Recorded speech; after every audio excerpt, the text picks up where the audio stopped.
Anyone who's had to wake up to the clanging sound of an alarm clock knows the pain that can accompany this awful transition from sleep to harsh reality. We've all done it, all known this ache that comes sharp and deep. This morning, I feel the agony of my tragic wake-up scenario, but something's missing. The headache and discomfort that simmers across my frame is still there, but the constant blaring ring of a digital chime is nowhere to be found.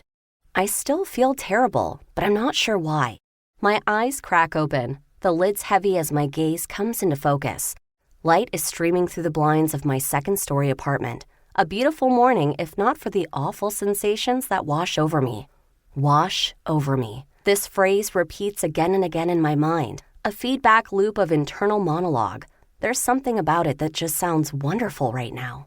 I open my lips and, for the first time, realize how dry they are. My throat is parched and my sheets are drenched in old sweat. The reason I've woken up so early is because of how blazing hot it is. Oh my God, I groan, dragging myself out of bed and staggering into the hallway. I check the thermostat, wondering how this could have happened during one of the worst heat waves in Southern California history, then stop abruptly when I see the flashing message on my digital readout. The word error keeps repeating over and over again, an endless reminder that it is, in fact, very hot in here. I immediately spring into action, hurrying over and tearing open every window of my place. It's not going to make things cold, that's for sure, but it's better than the suffocating, stagnant air that currently surrounds me. I pull out my phone and quickly dial the number for our maintenance man, a friendly triceratops named Krivy. The dinosaur answers quickly. "Hello?" he questions, already sounding a little flustered. "Hey, this is Amanda in apartment 211, I begin. "It looks like my air conditioning unit has gone out." I can hear Krivy pause on the other end of the line. He'd been walking briskly, likely taking care of some other task on the opposite side of the building. "Seriously?" he blurts. "It's so hot out." "My thoughts exactly," I offer with a laugh. "I'll take care of it as soon as possible," the Triceratops continues. "Until then, get out of there. It's dangerous in this heat." The weight of his tone is concerning, but also much appreciated.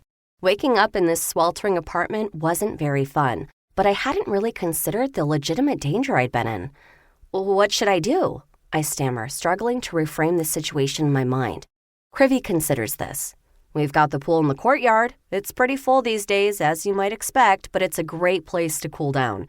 Pack a bag and head over there until I can see what's going on with your AC unit."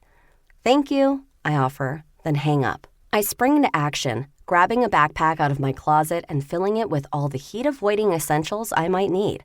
I pack sunglasses and sunscreen, as well as a towel, goggles, some cold drinks from the fridge, and of course, my swimsuit. Last but not least, I grab my favorite arm floaties, adorable blow-up rings that go around your arms and help you stay afloat.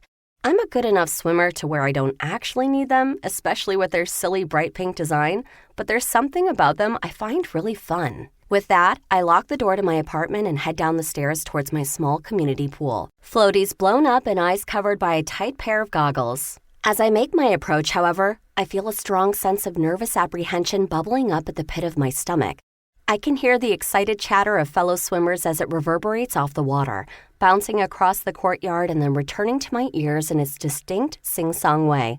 I hear the soft rhythm of someone's stereo as it rings out with a band I've never heard of, the music casting this scene with an achingly hip sheen. My heart is slamming within my chest now, humming along as I step out into the cement courtyard at the center of my apartment complex. It's here that I freeze in place, gazing across the daunting scene. To keep listening to this audiobook, I've left you a link in the description so you can do it, at no cost thanks to Audible's 30-day free trial.